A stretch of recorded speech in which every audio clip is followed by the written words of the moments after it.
Water boys can teach you something. Go study. You're about what, 25, 30? Go study with the water boys because they can teach you something. Okay, so it's 10 o'clock, so we should get this thing going. All right. So, welcome to the American Science Fiction Fantasy Media Track, and welcome to the Wolverine from Fox Sony to the MCU panel. We appreciate you being here. Dragon Con, as I've learned through my 3 years here, is huge, and there's literally anything you can do, so you spending time to be here with us is very much appreciated. In the back, as you leave, there's a little box for charity. It's charity for Dragon Con this year. It's for the Reyes Foundation. They are matching dollar for dollar up to $125,000. So they made their mark last year, trying to make it again this year. So please feel free to donate. And if you like what you see in this panel, please at the end of the panel, please rate it. Yeah, that would be really great. And if you don't like it, we're the puppetry track, and definitely make sure to leave them no stars. Well, if you don't, there's somebody standing at the door who's going to suggest that you like it. If you know what's good for you. But I'm very glad to be on this panel, and we're looking to have fun. As it says on the little name tag, my name is Calvin Watts III. I am from Rhode Island. This is my third Dragon Con, second year doing panels. My claim to fame, if you really want to take the time to look it up, if you look up Sci-Fi Journal on YouTube, it is an award-winning public access show that has been on the air in Rhode Island, which is the smallest state. But because it's the smallest state, it gets shown everywhere. It's been on the air for almost 30 years. I've had many years of experience doing conventions, talking about all sorts of stuff, and having a lot of fun. And for the rest of my panel, they can, from here on down, tell you who they are and what they do. And yet, I haven't been invited on once. You want to come to Rhode Island, I will have you on like everything. I could do Zoom. You know, we can figure it out. But anyways, hi, I'm Shaun Rosado. And you know what? I don't know if we've actually gotten the energy up in here. Is anybody actually excited to talk about Wolverine today? Woo! Thank you. How about you, Cal? You're the guy who's hosting us, and you're like, hey, welcome to Sunday, and we're going to talk about Wolverine. Oh, no. Come on, buddy. No, because they're going to hate me in about like 30 seconds. Okay, fair enough. But my claim to fame, I guess, is many years ago, I was the very first panel I was ever on in Dragon Con about 15 years ago, was a Star Wars panel, and I basically told people my idea that Ewoks eat humans. And there were people from Star Wars there, and they said, we've never heard this. They went back to the archives and found out, oh, that's never actually been put into the archives. So I'm officially known as the guy who created the idea of Ewoks eat people. And every time you see that t-shirt, every time you see a variation of that, you're welcome, and I'm sorry. No royalties. Yeah, I don't get no royalties. They made a statue. There was a person from Sideshow Collectibles on that panel with me. They made a statue after it, and they said, hey, do you want to get one? I was like, yes. And they said, we'll give you a discount. I didn't get a free statue. But anyways, beyond that, I am a gigantic alien freak. I love comic books. I'm a pop culture expert, and I will run at the mouth sometimes, so forgive me with my ADHD. I have taken my meds, and I'll hand it over to Ken. Yeah, my name is either Eden Paul or Haduo-Ken. We'll figure it out later. My claim to fame is I was the first person to put the McChicken inside of the McDouble. You're welcome, okay? I invented that. I don't get credit for that, but I'm the reason why that happened. I do comic book, magic, and other stuff that you guys might be interested in. Like the Illusionary or like Magic the Gathering? The disposable income game. Yeah, okay, got Yeah, it. that one. But yeah, that's pretty much all I do. Hey guys, my name is Michael Collins. I am a theory prognosticator and dad joke enthusiast for the Fandom Hybrid podcast. And we do Marvel, fantasy, and convention culture podcasts. If you're interested, I have a code on my back. You can shoot me in the back. Wait, that's not right. You can take a picture of it in the back. And you can take a screenshot of that. Don't stop. You can take a screenshot and see what we're all about. Okay, so now it's a Wolverine panel, right? Yes. So I'm assuming you're all Wolverine fans? No. Yeah. Now I'm a big comic geek. The first comic I ever owned was X-Men number 93. So if you know where things start, it was the last of the reprints, and I mixed X-Men 94 by literally like 2 months, but I was like 6, so give me a break. Now I am hosting and moderating this panel. I am not a Wolverine guy. I am absolutely not a Wolverine guy. Cyclops is my guy. Yes. Oh yes. my God. Tell the truth. Tell the truth. Hey, it absolutely Yes. is. In fact, I will gleefully go and say Wolverine and Storm's first appearance on a screen was in an episode of Spider-Man and Amazing Friends back in like 1982, Origin of Firestar, and they facing Juggernaut. And both of them didn't do anything good.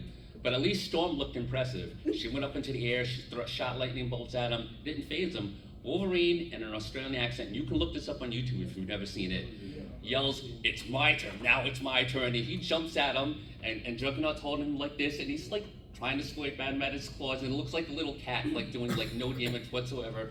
Juggernaut throws him up into the air, he comes down, he catches him, twirls him like this, and throws him in a brick wall, and he's like, "Help, I'm stuck." See, That was it. Calvin is being too nice, all right? I'm about to break y'all spirits right quick. Wolverine is a side character, okay? It is about the Summers and what they... Oh, yeah, you know it is. He's a 5'2" man with butter knives. Let's get it real, okay? The main person that they fight, he literally has to sit on the bench for, but what can he do against Magneto? I'm just putting it out there. Sorry for y'all to get the truth bombs so early in the morning. This man. Look, hey, I'm just saying, visionary right here. Look, I came to this panel expected to talk about Wolverine. I did not realize this was going to be Cyclops propaganda.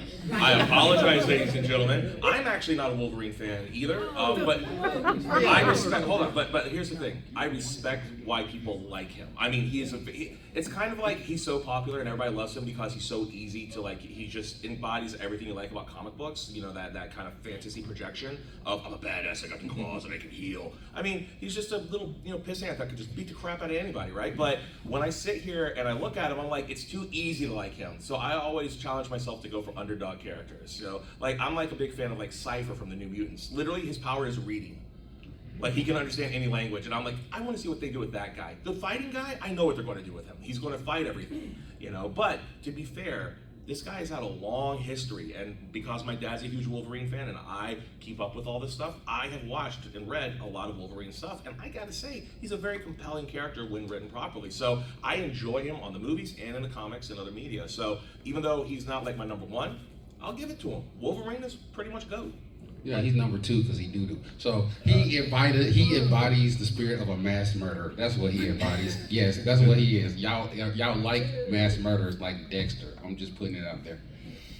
Michael, any thoughts? Wow. So I think Michael's with me like, what the this heck? is awkward. We got you, Michael. I mean, I like Wolverine. I was Finally, yay! What, did you forget the part where I said he was still GOAT? Like, he did say that. I totally came down and said he was GOAT. You said I mean, I appreciate snarky characters in comics. I appreciate characters who really just don't give an F, and he does not. But I mean, for a lot of things, like from watching X-Men '97 and having them show the big panel, like put it animated where Magneto pulls the adamantium from him, and like it was immaculate. And love that. Looking at that, I'm like, I don't understand with Wolverine's mouth how that hasn't happened way before it happened in the comics. Censors. I mean, honestly, I think that you need a character, like you said, you need a character like Wolverine in order to kind of provide balance and sometimes like needed snarkiness. Everything can't be serious, and you have to have somebody who has a healing factor to get into fights and to not die, and to come back and say, "That all you got, bub?" And you always have to have a bub guy. You have to have one. Everybody has a healing factor in X-Men. Now, when they gave it to him, it wasn't a thing. Right, exactly. The guy who cooks their breakfast has a healing factor. That's basic. Of course, everybody has one now because it's easier to write. It's like, you got hit, healing factor. And he's a liar. He's not even the best at what he does. I'm just putting that out there. Okay, you could be a liar, but still. But wait. We also have to remember, you just called him a mass murderer, okay? I think that's what he does, and I think he's pretty good at it. And I think he's the best at what he does. So, and I also think that you need a mass murderer on a team like the X-Men or any superhero team, really, because those people have a moral high ground. They're not going to break it, right? Like, they're going to go on the high ground like a Batman and a Superman or a Cyclops or a Professor X. But you know what? You need to have a guy out there who's like, you know what? This guy's dangerous. He needs to just be deaded. And that's when Wolverine just says, hey, I'm going to go out for a beer, walks out, finds the guy, like, hey, bub. And the guy turns around like, you guys beat my butt earlier today. He's like, I know, flunk dead. Like, you kind of need that guy on your team. Do we want to be that guy in real life? No. But do we respect the fact that he actually ends characters so they don't come back and haunt you years later? Yeah, I'm okay with that because that's a more realistic way of getting rid of your problems instead of we taught them a lesson, X-Men. Next time they won't be as dangerous. These people try to murder the world all the time. Or putting them in an asylum hoping that they would heal themselves. Yeah. First of all, Charles Xavier has been lying to the whole team. He's implicit in Well, this is the all Wolverine conversation. Yeah, so That's a whole We're getting off track. track. We ain't got So time for that. Wolverine. Okay, yeah. So anyways, so we're here to talk about Hugh Jackman. Now, it's very hard to imagine somebody else being Wolverine, am I correct? No. But the first question I'm going to point out, and I'm going to give a little bit of backstory, does anybody know how Hugh Jackman got the part in X-Men? Somebody else turned it down. I forgot who it was. No. Well, technically, yes. So when they were casting for X-Men back in like 98 and 99, they wanted to have somebody that had somewhat of a name. So the first choice to be Wolverine was Russell Crowe. Right. Yeah. But he was looking at storyboards and he was looking at the Wolverine character, which I'm a fan of Wolverine, he's just not my guy. So I just want to preface that. He's like, this doesn't look anything like me and I don't really want to do it. However, I do know somebody who could really do the part, and it was Hugh Jackman. So that's who he suggested, and he screen tested. He did not get the part. It went to an actor named Doug Ray Scott. Does anybody outside of the panelists know who Doug Ray Scott is? Mission Impossible 2. Yeah, Yeah. Mission Impossible Mission 2. Impossible 2. He had somewhat of a name. He was in a movie called Ever After, and he was in Deep Impact. That's where I remember him from. But he was in the middle when they were getting ready to shoot X-Men of Mission Impossible 2, and it was way behind schedule. And then he got injured doing like a motorcycle stunt on set.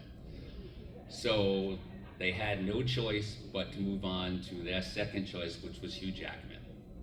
So Hugh Jackman, in my opinion, is the luckiest actor of the 21st century. He really is. He lucked into the role. Now, mind you, what he did with that is absolutely crazy. So my first question to you guys is he the luckiest actor of the 21st century? No, absolutely not. No, I don't think so. It is Okay. clearly Robert Downey Jr. You know what? I'm going to give you that one because RDJ completely destroyed his career in the late 80s, early 90s, and he had a comeback like we have like never nobody's seen. business. But I think Hugh Jackman, no matter what, would have actually still penetrated eventually, maybe not as Wolverine, because that man is known for so many other properties now. You know, he's done just so many great things. You know, his Les Mis. He also did a bunch of stuff. Greatest Showman. I was thinking of Fountain and just a bunch of really amazing movies. You're going to know his name. Personally, for me, it's always the Prestige. I love him in the Prestige. Yes.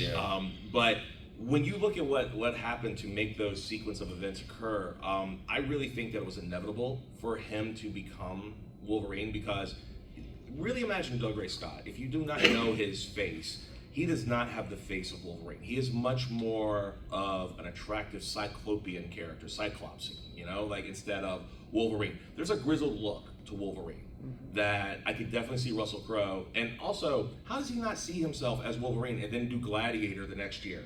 Like, literally, he looked like Wolverine. Like, I don't get that. But, I mean, you put some mutton chops on Hugh Jackman, and that man looks fierce. Even though going back and watching X-Men, the first one now, he's such a baby. Yeah. He's just such a baby. And I think that's something that they really augmented the character when we first got presented because he was tall,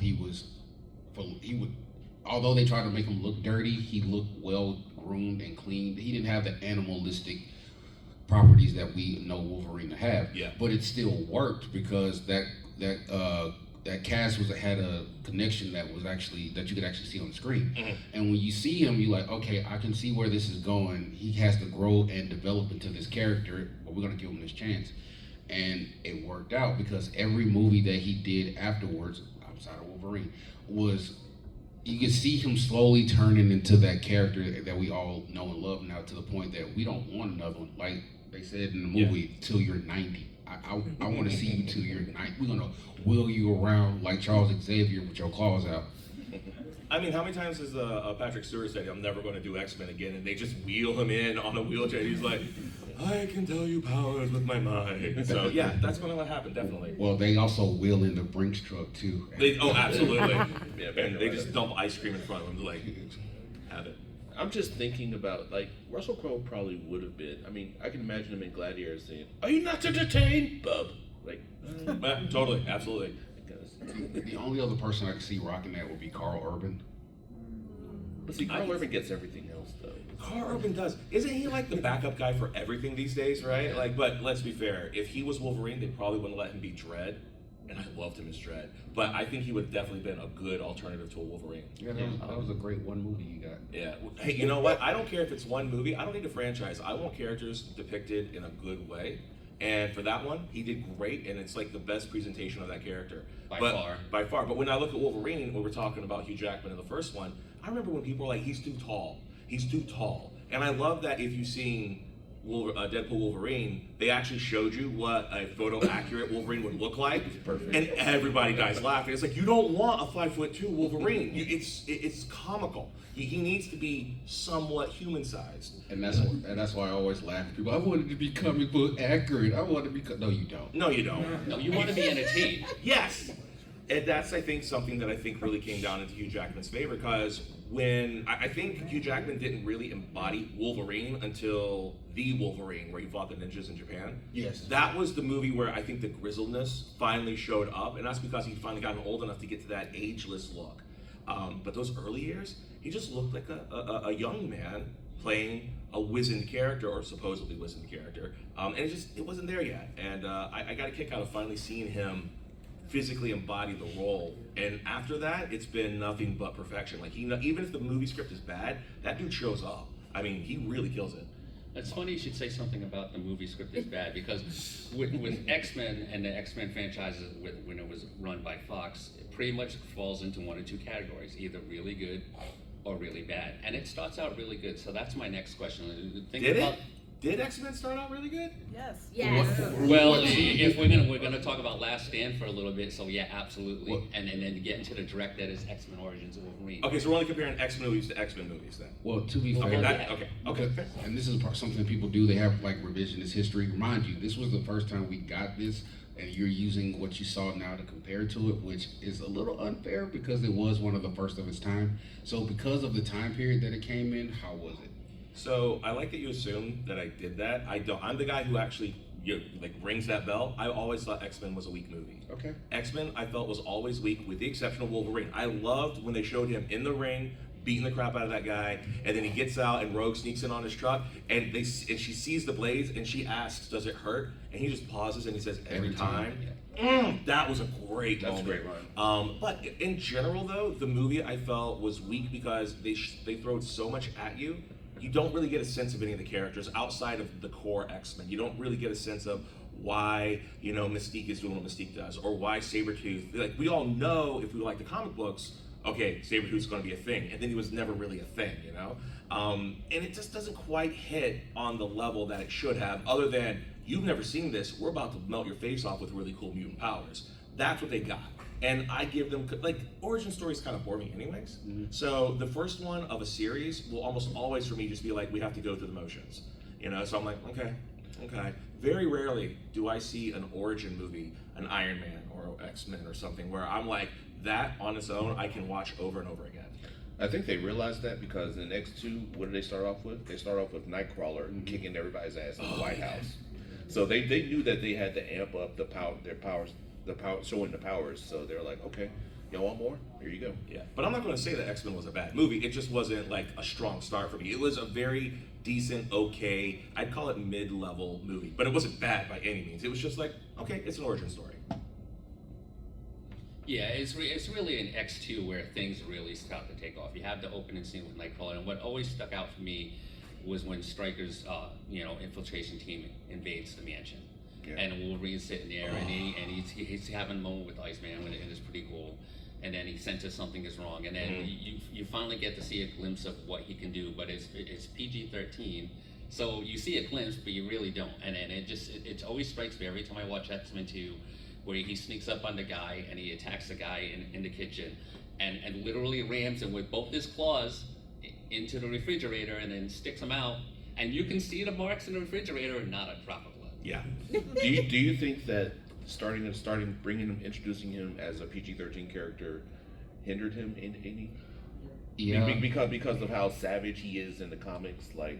Yeah. Yeah. It's like a toned down like slasher flick. It's like it doesn't hit home what you're really trying to portray. It's like instead of cutting you to ribbons, I'm gonna knock you out and take your cookies or something like that. Like, no, I mean, he was the animal for a reason, and it was like, you might as well not even give him claws at that point. Yeah, it's like you stick your claws into somebody and there's no blood. You're like, how does that work? Yeah, I mean, even in the comics, until we got into like the late 80s when they started just not putting the comics code on the book and they could just show blood. When Wolverine would slash somebody and clearly rip somebody in half, they would have like this action explosion, or it'd have a really weird sound effect bubble to cover up any of the blood. Same thing happened with the movies. They would try to show you the violence, but it's like Pulp Fiction. They say, oh, Pulp Fiction is this horribly gory movie. Go back and watch that movie. Almost nobody actually gets killed on screen. It all happens just off screen. You see the aftermath.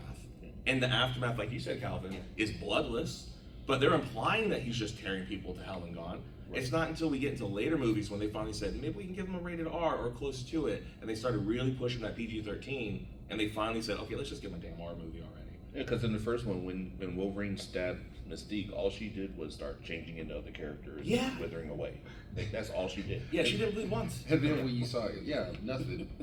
And then when she ran to Wolverine, she was like, you left your impression on me. You saw like, that's not what claws would do to you. Yeah. I mean, but he really does have more like straight up steak knives than like the claws, even though like they never really had the curve because that's what happened. Like when Byrne first started drawing them back in the day, they actually curved down like they were animal talons. And then over time, they basically became gigantic. They basically became like the ends of katana blades. Well, because they were like, it's kind of unrealistic to have like 3 feet claws in your forearm, right? Forearm is only this big. Yeah. They expand out, they're the slap shot of blades. It's the collapsible blades. But talking about X2 though, Calvin, you were talking about starting strong with Nightcrawler and Stryker.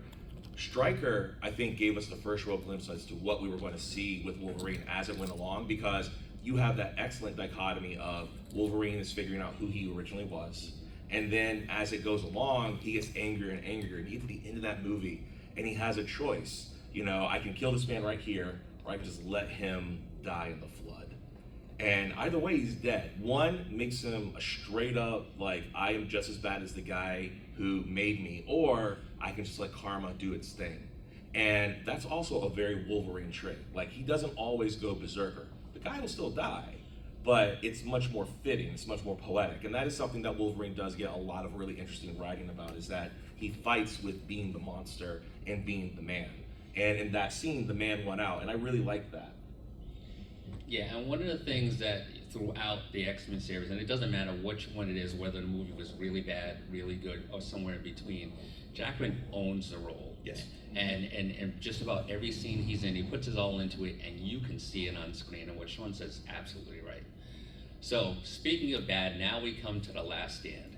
After X2 is so great, how do you get a movie that is so bad? Yeah.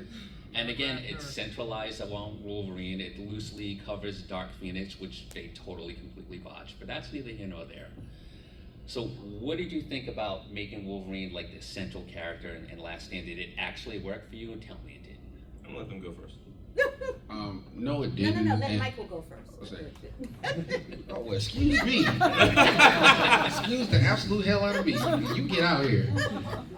Well, no, I just couldn't get past. Okay, see, I get them mixed up. Let's see, Last Stand is the one where she kills Professor X, right? Yeah, Yes. she kills Professor X, she kills Scott, and then she alters the Golden Gate Bridge. Yeah, no. I did not like. Okay. Let Happy go. See, but it's like the thing is, it's like everybody wanted. First of all, I love James Marsden's a cool guy in life, but as Cyclops, he is trash. I'm sorry. Cyclops is trash in general. No, Sorry, I mean, as far as character development, I mean, it's like they did a better job in X-Men '97 of showing how he really is, as far as I'm concerned. He was a way better Cyclops in that than he is than Marsden was in the movies. He was a wuss, and of all things that Cyclops is, he's not a wuss. And they showed him simping, like just getting melted away so easily, and it's like, okay, now you have a dramatic scene with Wolverine getting his skin peeled off and replaced, getting his skin peeled off and replaced, getting. So I'm like, oh God, can you just shoot, just stab her already? It's like, it seemed like that scene took forever, and I was just like, all right, I really didn't care after Charles got killed. I was like, just end the movie. You really want to call Scott was. Yes, absolutely, When 100%. Yeah, when Wolverine is constantly outside of his bed, I smell Jean in there. Where's Jean? Hey, I'm not saying. Where's another man's wife? Oh my God. I'm not saying Wolverine's not a cuckold from here to beyond. I'm not saying that. But what I'm saying is that as a character, you know what? No, it's about Wolverine. Wolverine. I will go on a tirade, and if we ever want to do a Cyclops panel, guys, you let me know, and I will show, and I will tell you why Cyclops is not the guy. But that's okay because my people are on X-Men specifically are Nightcrawler and Colossus. So I'm on the B-listers technically. But sorry, what you think? Anyway, before I was so rudely interrupted. Hey, she started it. I'll say this. I tried to give Last Stand a chance because, again, I loved Hugh Jackman's portrayal. But the minute I checked out is the Danger Room scene when they did that butchered rendition of the Fastball special. And I was like, yeah, I'm out. I checked out at that point. I was like, I don't even want to see anymore. And then whether he was in the woods, and this is no strike to Hugh Jackman because you can only make so much chicken soup out of chicken shit that you get. And when he was in the woods fighting no-name mutants and random people, and I was sitting there like, you're doing your best, but they gave you nothing to work with. But he literally carried them. He actually had to go to the chiropractor because he put that movie on his back. Yeah, I mean, okay, so The Last Stand has a lot of really good ideas in it. I love the fact that they finally come up with quote-unquote the cure, and the cure being presented as we now have something to fix your mutations, and they're treating mutation as if it's a bad thing, right? And I love that because there's the whole moral philosophy of and the just irony of the passing mutants such as Storm. You know, who wouldn't want to be able to fly and throw lightning and do all this stuff? She's like, we are not a mistake. And then you have people like Rogue who are impacted on a daily basis with what they can't do, saying, you don't get it.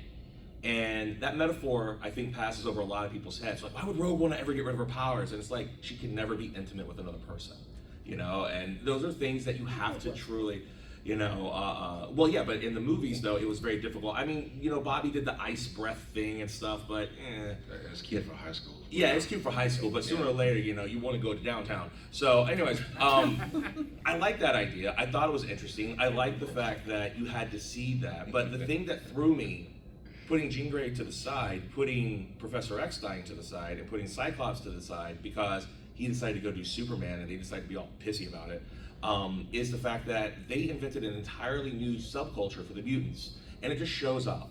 And that's something I really do not dig, which is that if they don't set down like the tracks for the railroad and then a train just suddenly appears, it feels very abrupt to me. So all of a sudden you have these people who are tattooing themselves to indicate that they're mutants. They're talking about their power levels. This is something that's never really been brought up before. And then they're like, oh, you're just a power 3. Oh, you're just this, you're that. And they're all basically playing themselves like they're Pokemon cards. That felt really weird in that movie. I honestly thought they were going to be stupid enough to put Leech in the same room as Wolverine. I was like, are they going to do this? Leech and Wolverine, yeah, that would have been weird. He just dropped dead. I was like, yeah, okay. Yeah. So two things, as an aside, you can all be quiet about Cyclops because it's a very simple thing, writing. If you write a good character, you have a good character. But when you make everything all about Wolverine, and it does not work in this movie, and I'm sorry, if Jean Grey as Dark Phoenix is literally turning everything into dust, and it doesn't matter what it is, buildings, people, whatever, she could have wiped out Wolverine just like that and just left the skeleton. It doesn't work. But it was her love for him. And you know, And Last not her Stand, husband. Last Stand did so bad Yeah, that we I feel decided, somehow you know, the about people at Fox are like, why don't we try doing like origin stories? So that's what we're gonna do. And they started plotting out X-Men Origins Magneto, and of course they had to do their favorite character, which is X-Men Origins Wolverine. Now, in my opinion, They should have led with something else. the movie started out great. It was amazing. It was amazing. Liev Schreiber as Sabretooth is really awesome, and they did a good job of conveying the Wolverine origin comic that had come out like a couple of years earlier. How does something that starts out so well get so bad really quickly? Michael, we'll start with you and then work this way. You basically you start off with a reasonably good Deadpool and you make a terrible Deadpool. You start off with, I mean, how does Liev Schreiber just like become the basically best character in that movie, Right. other than everyone else that you have, and you get Will.i.am breakdancing around and like, I forgot he was in that. I was like, yeah, like okay, sure. And then you have, I mean, the Blob was actually pretty cool. Yeah. I actually enjoyed that. But it's like, and unpopular opinion, I liked Taylor as Gambit. I thought if he would have had more things to do, he probably would have been a better Gambit. That guy has been, like, his career has been torpedoed by bad movies because he's a really solid actor. Yeah, that he is. guy just, I love him when I see him. I'm like, oh, he's great. And then they just put him in, like, Battleship, and I'm like, why? Right. And Battleship was not that bad. Just when we said Hugh Jackman is like the luckiest actor of the 21st century, Taylor Kitsch is the unluckiest. Yeah, seriously. All the good actor energy went from Taylor Kitsch, and they just doubled it into Hugh Jackman. That guy got screwed. And then it's like, to save Hugh Jackman, his girlfriend touches Stryker's foot and says, "Walk." Okay. And that's the end. Yeah, I mean, yeah. I'm sorry. Go ahead, Ken. No. I can understand. For me, that movie boils down to CGI claws. Those things look disgusting. He's sitting there in the bathroom, and apparently they slightly touch and they spark up, and I was like, okay, it's like the check didn't clear for the other half of the movie, so they just went and got a TA or some college kid that's like, look, we'll give you 2 cases of Red Bull and all the bagel bites you can eat if you can finish this up for us. And that's exactly how it ended. Score! Because there is no way that people were in there watching it. It's like, it literally looks like 2 different movies. Yeah. As soon as he gets the claws, all hell breaks loose, and you're like, wait a minute. Something ain't right. Like, I went to the bathroom when I was in the movies, and I came back and I was like, oh, I'm in the wrong spot. Hold on, I'm in theater 5 or something. Yeah. It looks completely different. Yeah, I mean, you're not wrong. I mean, my biggest issue with Wolverine Origins is they try to do too much in one movie. And whenever you try to do too much in one movie, it always feels disconnected. So you have the original, like, okay, we're back, like, in the 19th century, origin, that's really cool. You can see Sabretooth, you can think of World War II stuff going on. That's all great. And then they're like, well, let's add on some stuff. Now he's part of, like, the Secret Strike team, and he got to go to the Weapon X program. Oh, can we put Deadpool in here too? Because we like Deadpool. And oh, by the way, can we also put in, Gambit? Let's put Gambit in too, because let's not make Gambit a modern character. No, let's sideline him to the 80s, so we're never going to see him in a modern setting. No, that's not going to be a good idea, because we never want to see, like, Anna Paquin make out with Gambit. No. And what else can we do? Silver Fox. Yeah, we can bring Silver Fox in. That's going to be great. And you're just like, I want to strangle them. Like, they could have gone. He's James. He's in Vietnam, and end with him going through the Weapon X program. You could roll credits with him blowing out of the freaking tank and just ripping claws. Credits. That would have been a great movie, but they didn't do it. They're like, we want to make a Deadpool joke. Badly. Very bad one. Oh. Very badly. Like, horrible decision on that one. And it really is that, because you get fatigue of, we keep, having that neck jerk moment of, we've told one story, let's do this. And it was basically an anthology. And the most messed up part about that is, what people remember from that? They remember that Liv Schreiber was a great Sabretooth, and they remember that Ryan Reynolds finally got to play Deadpool, and it was terrible. We don't really care about all the rest of the stuff. That's what sticks with us, and that's the indication of a really bad movie. Yep. So yeah, not a great moment. So after that, Fox went to the drawing board and like, all right, so maybe we should just do like a reboot. Are we going to do a hard reboot? We're going to do a soft reboot. So they kind of did it in between the deep reboot, and you get First Class.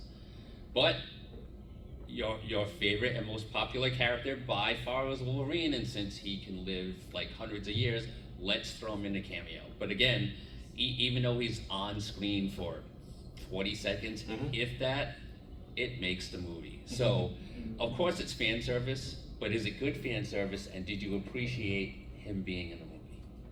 Yes. Absolutely. I thought that was one of the best parts of the whole movie. I was like, "What should be here?" And he said 2 words and pretty much stole. Well, it was 3, but stick with Gas money. There you go. Yep. I love that. It was great. It gave you the right tone. It reminded you that this was tied to the bigger universe, and then they just went on. Perfect. I love that. And First Class did really well, so then they decided we're going to take one of the most iconic X-Men stories of all time and make it where we can have like the old team and the new team and everything go together, and that's Days of Future Past. And if you've never read the original comic that this movie is based on, you should, because it is awesome. And when that came out, a lot of people were against it by, again, making Wolverine, I get it, it's his most popular character, the central focal point, whereas in the comics it was Kitty Pryde. But again, Hugh Jackman's performance owns that role. And it was a bit of a mismatch. You had a really good cast, but you also had, jumping back and forth between the future and the past and seeing what was going on. So, for Days of Future Past, what worked for you, what didn't, and what specifically did Hugh Jackman and Wolverine's role in it do for you? So I totally agree with you on the idea that this was a really great moment to kind of like merge the two desperate universes. Are they, separate timelines? Are we doing a Star Trek Kelvin universe thing, or is this all in some kind of way the same continuity? I love that. And Wolverine, I think, was the better selection for the movies instead of Kitty Pryde, because one, I don't know if Kitty, the actor who played her, I don't know if he would have had the chops to carry the movie on his own as like the heavy, whereas they'd already established that Wolverine had been approached by the X-Men and gave them the three-word reply, and then there's some connective tissue there. So when he shows up out of nowhere, they're like, yeah, we've already talked to you, why are you back? So he can bring future knowledge and they don't think he's just some stranger off the street, whereas if Kitty would have phased through time, I've never liked that idea. But anyways, that at least would have, I don't think it would have worked as well. So I like the idea that Wolverine was just sent back to an earlier time in his life and was able to affect things. I love the fact that we got to finally see a Sentinel, albeit a weird one. We got to see one, that was cool. And I like that we got to have the overlap of what's happening in the future is being directly affected by what is happening concurrently in the past. So you see this thing that's starting to snowball up, and it gets worse, it gets better, it gets worse, it gets better, but they've never gotten clear until the very end. And I think that was a great way of resetting a lot of bad decisions. Like the Wolverine origin movie, okay, it happened, but not really. Like we could just ignore Deadpool now, even though of course Deadpool took care of it himself. But we could ignore that now. We could ignore The Last Stand. All the stuff that didn't stick, we can just toss it because Wolverine was able to alter history enough where the truly worst timeline did not come to pass. And I really dug that because, again, he got to be the human, not the animal. I had a lot of problems with Last Stand. One, killing Bishop with energy, and Fair enough. or even the movie before where you can kill Darwin, but we're gonna let that go. No, let's not even go. No, we're not. We're gonna let that go. But my biggest issue with that movie was that Wolverine didn't seem to serve a purpose. He was just there along for the ride. Because it was like everybody else, like you saw Quicksilver doing his thing, you saw everybody else doing their thing, even Mystique was doing her thing. And it's like, Wolverine was just in there, yeah, I'm here, I got bone claws, and yeah, you wanna go over here? Okay, I'm gonna stand over here, and I'm gonna go over here. I'm gonna try to fight, but I can't, because I get my behind whooped, and I'm just gonna sit here and wait for everything to be done. He was useless. Yeah, I mean, that's one thing I do like about Wolverine a lot is the fact that people say, oh, he's the biggest badass. I'm like, no, he keeps getting back up. That's what makes him interesting. He's not the best at fighting. He's just really good at getting back up. If you recently saw the movie The Fall Guy with Ryan Gosling, which is an amazing movie, and nobody went to go see it. If you haven't, go watch it. The reason why he's such a successful character in that movie isn't because he's such a great fighter, it's that he knows how to take a fall. He knows how to survive really bad accidents because he's a stuntman. So he's getting his ass whooped by people who are special forces, like in hand-to-hand combat and stuff, and like personal bodyguards, and he knows how to take the hit and get back up, and he can just outlast them. And I kind of think that's how I see Wolverine. He doesn't necessarily have to be the baddest ass in the room. He has the stamina to go longer than everybody else because healing factor just makes him, a badass. Right. And off subject, those are the scariest fucking Sentinels I've ever seen in my life. I mean, that gave me nightmares. I was like, oh god, they could just change like instantly. Yeah. Jeez. But yeah, I agree. It's like when you see Bone Claw Wolverine, you're just like, oh god. Like he's not about anything really. It's like he has a healing factor, but it's like you're just like, well, okay. I mean, he almost gets his ass beat by Beast. Like Beast almost handled him in the mansion, and that would have almost been it. And yeah, I agree. He was an afterthought because everybody was enamored by Quicksilver running around the room, pushing bullets up, pushing things aside, and destroying like a troop of police officers. Like, and that's pretty much what everybody remembers from that movie. Now, to be fair to Wolverine, after he gets the adamantium ripped off, then he's a complete badass because his healing factor's turned up, the bone claws are stronger. Yeah, he's feral. And he's feral at that point. As a matter of fact, the adamantium holds him back after a while. It's true.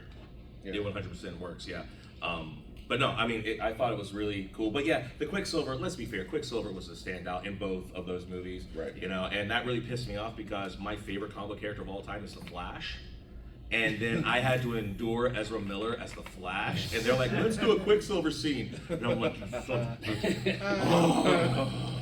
But everybody else in the Flash was really good, just not him. But anyways, that's not here or there. But Wolverine would have kicked his ass. I'm glad you brought up bone claws because I kind of skipped, and I apologize. And I don't want to skip because I do want to spend a minute or two talking about probably the most underrated, in my opinion, movie in the X-Men franchises, and that's the Wolverine. I thought you, I was We didn't know, and I totally skipped over it. So the Wolverine takes stuff from the first original Wolverine miniseries, which was like the second miniseries that Marvel's ever done, and that's really where Wolverine's popularity started to take off. So I assume you've all seen it. Ends up in feudal Japan, and it's a really compelling story up to a point, and then it just starts going like all over the place. What did you guys specifically think about the Wolverine? Michael, we'll start with you. It was forgettable to me. I mean, it's just, I agree. It's like the first parts when he's fighting on the train, it's great. When he protects the girl from a nuclear blast by hovering over her and letting the nuclear blast scars back, I'm like, oh, okay, that's actually kind of badass. But yeah, once you get to like the Silver Samurai and them taking the adamantium out, it gets so messy, and I'm just like, I just couldn't follow it. I followed it, but I didn't care. And I was just like, okay, this sucks. Yeah, again, halfway through the movie, the check didn't clear, so they had to go to that intern. Okay, so I need to comment on this for two reasons. One, I actually trained in special effects, so like that's like my background. And two, if you don't know, the reason why a lot of these movies look the way they do is that they're given unrealistic timelines to finish this, and they're not given the appropriate pay or the appropriate personnel. Right. It's not the special effects that's the problem. It's the people who are giving them unreasonable time constraints. So whenever you get pissed off about a special effect, don't call out the special effect. Call out the studios for being tightwads, because they're the ones who are actually ruining the movies. Special effects are always impeccable for the time and the budget that they're given, and I will always stand by that. I said the check didn't clear. That's all I said. You just kept saying special effects, and I'm like, we Oh need no, to talk no, about I said special effects in the Origins movie. I didn't say this one. I said what I said. The check did not clear. Okay, people didn't get paid. Water got turned off. The studio sucks. All right, so moving on. Yeah. And I before- didn't get to say about Wolverine. Oh, then hurry up. Well, I was, but he was talking about special effects, and I needed to butt in because special effects, man. Anyways, really, truly forgettable movie, except for one scene for me. Him trying to get through the feudal ninja village. Yeah. And he has like the 9,000 arrows put into him. Oh my God, that scene is amazing. Like that is like one of my favorite Wolverine scenes. I'm like, okay, you know what? This movie is very forgettable, but I will always remember. But then again, I'm always partial to ninjas just showing up in anything. You know, like I'm serious. You could have a Star Trek episode if ninjas show up and beat the shit out of Data. I'm all in on that for no reason other than ninjas showed up. So. All right, so before we get to what is arguably the best superhero movie of all time, we still have to talk about, again, because Wolverine's popular, now they're rebooted and they're using kind of like a mixture of the First Men, First Class, and Days of Future Past cast. But you have X-Men Apocalypse, which we are not going to talk about because that movie is just all over the place. What was that? X-Men what? Apocalypse. Okay. No, We're good. Anyways. I never heard of that movie. What are we talking about? Anyways, in there, just to throw it in my opinion, is a nice 3 or 4 minute sequence with Hugh Jackman as Weapon X. And as a fan service thing, yes, it's pretty cool. Did it really need to be there? No. But I am curious to see what you guys have to say. No, it didn't need to be there at all. I mean, they did it because their rendition of Apocalypse was horrible, and they had to do something to try to save that movie. So no, it was not necessary. Yeah, they were afraid of making him look like Apocalypse. Right. They were afraid of going full comic book on that one. They really were. I mean, Yeah. what was that neck piece on? It was Oh, like- I don't know. Lizard skin. But yeah, I mean, they were just throwing that in so people would to placate them during this trash movie. Yeah. Basically. No. Well, there you go. I mean, yeah, really. But I really wish that they had not put it in the movie and released that as a special, like on the Blu-ray or something, like special, like short film featuring Wolverine. Because seeing him in the full Weapon X gear was awesome, but it did not need to be in that movie. So now we go on from there, and Hugh Jackman's like, okay, you know, I've been doing this for a long time. You know, maybe it's just time to hang it up. So why don't we go up with a bang? And you get Logan, and it's rated R, and they finally go full on. What can Wolverine do? And even though it's a loose interpretation of Old Man Logan, it is incredible, and it works on so many levels. How does it work?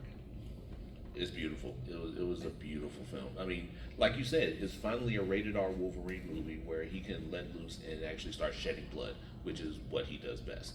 And the heart in this movie, I mean, just like what Xavier's going through, him getting with him like actually mentoring X-23 when he didn't really want to, like he didn't want anything to do with her, but then he ends up leading the young mutants to Canada or wherever, Genosha, yeah. And then it's like it was just a great movie overall, and the way that they ended it was just perfect. I mean, this is the movie that we should have gotten years before that. Like, we really needed this movie. Yeah, the animanium poisoning that they did was beautiful, and how it was affecting him. Yeah. The shots out, even though they didn't mention it, to Mysterio corrupting his mind, forcing him to kill, was another shout out. And to this day, the most memorable part is when that little heifer took that little stick and turned it into an X, and I was like, all right, I need to go to the bathroom right quick. Yeah, I actually have done a number of guest spots talking about Logan because it is, in my opinion, maybe one of the best movies ever. I mean, it truly is. Like, I put that up there with, like, you know, Godfather. I mean, it is such a well-told movie. It's certainly one of the best comic book movies ever made. And what you get there is you get to see so many beautiful moments happen, and it's all devastating. It's not a happy movie per se, but it is at the same time. You see the end of Professor Xavier after, you know, 80 plus years of trying to fight the fight and having the most powerful mind on the planet go completely pudding, and he can't control it, and he feels horrible about it. And the only person left is Wolverine, a person who has always struggled to find a family and never had one except for the old man. Yeah. And he has to take care of the old man, and he hates it because he doesn't want to have connection, but he loves the man, and he's like, I'm not going to let you die alone. And that was his whole goal. And what happens in that movie is he technically does die alone because he gets killed by what Xavier assumes is his, you know, surrogate son. And it's not even him, it's the clone, it's the X-24. And that, like, killed me in that moment because I'm like, this man was looking upon the face of his son, and one of his last thoughts is, this is not my boy. And fortunately he knew that, and he had a chance to see Logan before he finally passed, but to imagine Logan's grief in that moment, you cannot even comprehend. And then you continue on with the end of that story, trying to get the kids and to try to get Lara to Genosha over the border. The entire time they're being tracked down, and at the very end, when he has to sacrifice everything to save these kids, he realizes that he loves this girl and that this is his daughter, and that he finally understands what family feels like. And that's why that line, he goes, that's what it feels like.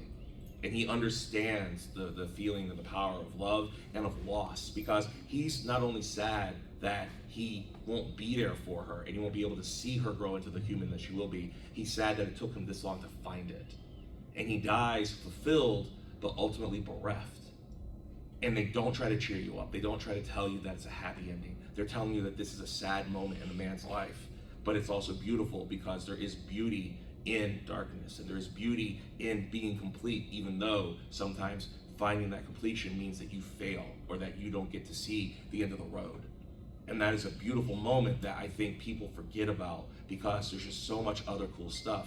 Seeing Wolverine go full berserker is amazing. Having all the cursing, having the arguments between Xavier and Wolverine, hilarious. I mean, this is a great movie. You have high highs and you have low lows. And at the end, the last thing they do to you is exactly what Ken said. You know, like Lara picks up the freaking cross and just X. Oh, the the father-daughter combo when they're fighting in the woods. So good. He takes the brunt of all the force so that she can start doing damage. Yeah. It's a beautiful movie. It is such a beautiful movie. So, sorry, I gave myself goosebumps. No, I it's apologize. perfectly fine. I talk way too much about this movie. All right, so now we're going to get into Deadpool and Wolverine. However, as we are starting to run out of time, if anybody in the audience has any comments or questions, feel free to ask us. So Jackman's done. It's in. Till he's 90. Until you're 90. When they bring back the Brinks truck, how many bags do you need? But the MCU kind of falls into like a tailspin, and they finally Deadpool gets off the ground, and all of a sudden Deadpool's going to come into the MCU, and what can we do to get people to come back? We're going to add it and make it a team up movie, and this is quite possibly the greatest fan service movie of like all time. Yep. By Yep. far, I don't think it's even close.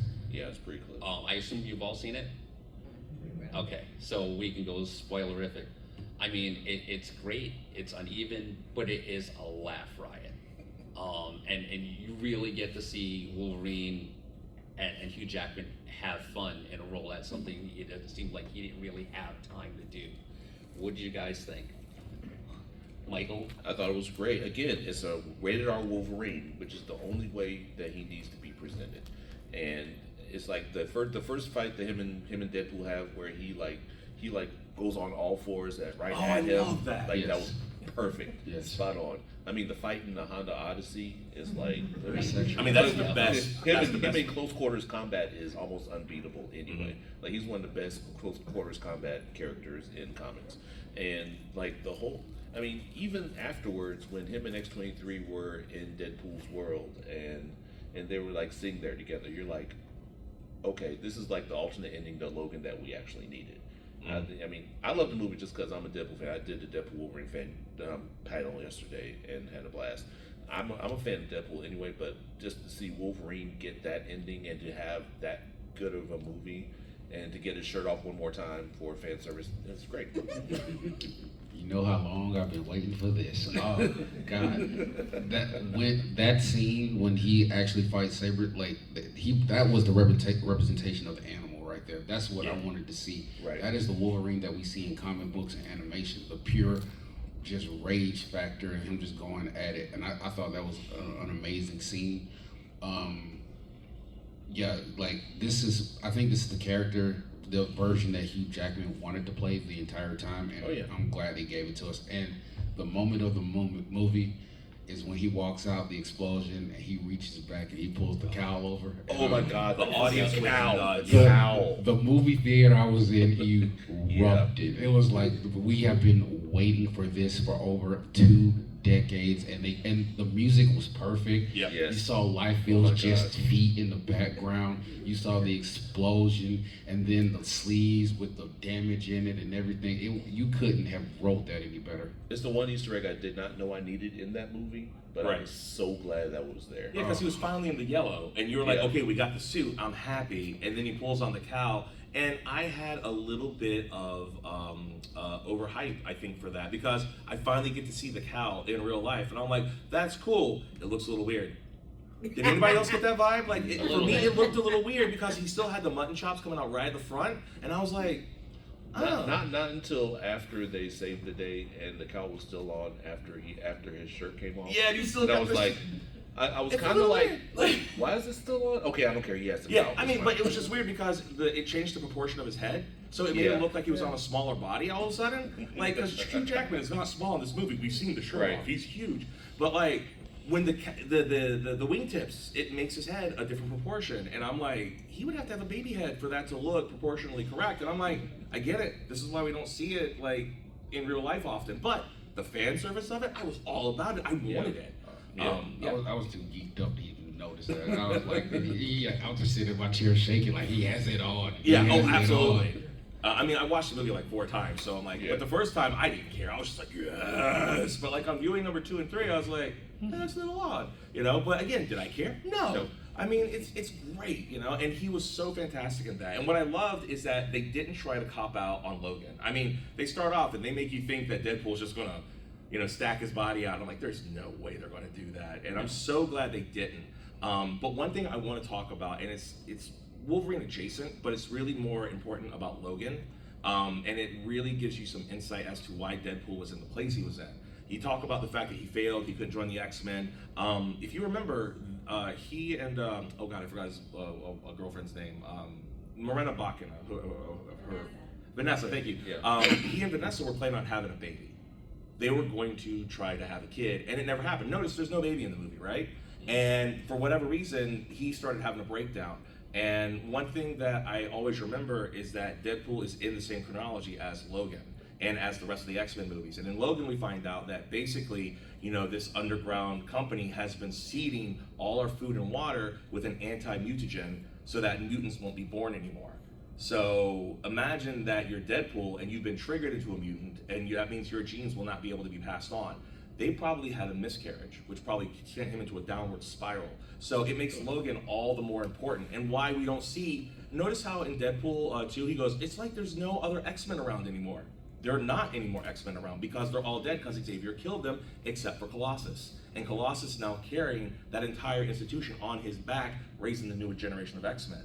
And I'm like, holy shit, like they actually went with this, And so bringing a new Wolverine in and having him become that timeline's anchor all of a sudden, through the acts of selflessness and helping Deadpool, I thought was an amazing moment because it really validates all the story building, and weird things that don't make sense in the background. It's something that clicks without you realizing you needed it there. And I thought that was a really cool trick that they pulled. And then of course, you have the moment of all moments, which is Wolverine saying, he got Johnny's skin ripped off. You got that guy killed. And he's like, I didn't do nothing. I just said what he said. And Wolverine's just like, And like just him being so smarmy through that movie, being the guy and giving him his own background story of, I let my X-Men down and then I killed like an entire state's worth of people. I loved all of that. But I know it's a Wolverine story. No, you're absolutely right. But that also kind of leads into my last question. Yes. It being a fan service, one of the favorite parts of you is when Deadpool's trying to find, and he's going through the different dimensions and seeing all the different Wolverines.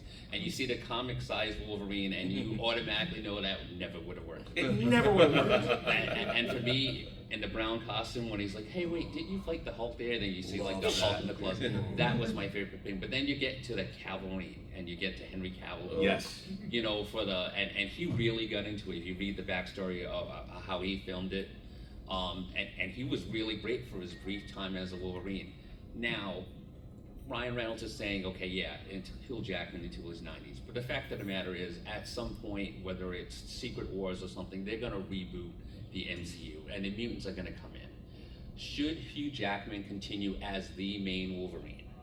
Or should they recast it? Should they reboot it? Should it just be like a different person, say like Laura X-23? I think he should, but I also think that they should have another variant version of him. I mean, why not? And it's my take is controversial. I think Taron Egerton would be a great Wolverine. He's not really big, but he's big enough to show that he's a small stature. He has the gymnastics ability to make fight scenes look good, and he's proven to be a really good actor. I think he would be good, but yes, I think he should be recast, and there should also be a variant version. I do have a question. Wasn't Hulk versus Wolverine already greenlit? I know they had like a animated thing, but not like a live action. Not necessarily live action one. Okay. You never know. But yeah, I'm cool with Hugh Jackman doing it until he can no longer do it. It's literally hard to picture anybody else, although Henry Cavill was amazing. But it's like finding a new Harry Potter or seeing a new Iron Man or a new Captain America. It's kind of hard to put a different face there. And will it feel the same when you watch it? Will you be able to just go with it at that point? Yeah, I mean, honestly, I think as long as Hugh Jackman is willing to come back, I'm willing to show up for him because he's clearly invested in the character again. He clearly wants to do interesting stories. And at this point, we all know it's building up to Secret Wars. And Secret Wars seems to be the big thing where they're bringing every person they can. I mean, if Spider-Man can bring in 3 different Spider-Man, you got Tobey Maguire and Andrew Garfield and the youngest one, I forget his name, and you can have them all in the same movie, you can absolutely have a new Wolverine and an old Wolverine. And personally, I think Henry Cavill would be a great choice. I think that he got done dirty by DC, and I think given that they need to tone down the mutton chops a little bit, you know. But other than that, I think he would make a great Wolverine because he's got the same kind of physical stature that Hugh Jackman has established at this point. And I'm all right with that, you know. So the reloading clause. Oh yeah, the reloading clause. Yeah, that's Awesome. go. No, that was great. Even though I did like the Age of Apocalypse little cameo with the metal, that was a good variant too. All right, so Michael, we'll start with you. So we're at the end of the panel. So what else you guys are going to be doing for the rest of DragonCon? Any other panels you're going to be on and talk about, you know, where people can find more information on you? Right, I'm going to go right down the hall there to the Sci-Fi roll panel. Classic Sci-Fi roller panel and 103, 105 down there, and I'll be down there again for Ultimate Face-Off Nicolas Cage versus John Travolta tonight at 10. Other than that, you'll probably find me geeking out, getting ready to get Nathan Fillion's autograph at the Walk of Fame, and then going to vendors. And you can find me at fandomhybrid.com. I have a QR code on my back. Don't shoot me, just take a picture of it. It'll be fine. Yeah, after this, I'm gonna go walk to America's Mark's dealer room, look at the wine, and go back to my hotel. And then probably try to discover a little sleep until later tonight where all the parties kick off. But outside of that, you can find me protesting at the local Arby's because I don't think that's real food. And yeah. There you go. It's people. It's people. No, I'm actually a vendor. My wife and I run a company called Pop Cycle Baubles. We actually create all of our own merchandise. We're the artists as well. I did do a Deadpool run of art. So if you want to see Wolverine's abs in glorious foreground and Deadpool holding his hand in the background with giant exclamation points over his head, you definitely want to come by my booth. We're on the 3rd floor, 3318. We also have dog pool there, and I made it way cuter than in the movie. And we also did a head pool, as well as just a bunch of other great stuff. I will be doing the Heroes and Villains panel here tonight at 10. And otherwise, I just kind of roam the earth like King Kung Fu. So come find me, follow us at PopCycled. And if you want to follow me personally, social media is Numaz. That's PNEUMAZ. Thank you so much. And Calvin, thank you for having me. Oh, you're very welcome. As for me, if you want to follow me on Facebook, you can just look up my name, Calvin Watts III, say you met me at DragonCon, or I know you from that guy on TV, which I get a lot. You look up Sci-Fi Journal on YouTube. That's where you'll find, you know, what I've done over the past 28 years, which is a whole lot of nothing.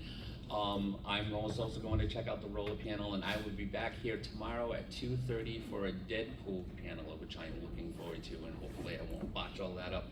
Thank you guys very much for being here today. I appreciate you being here.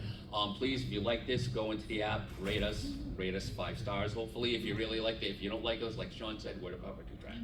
As a matter of fact, if you pull up the app now and you look, there's this special discount thing that you have. If you look at it, do you see it on yours?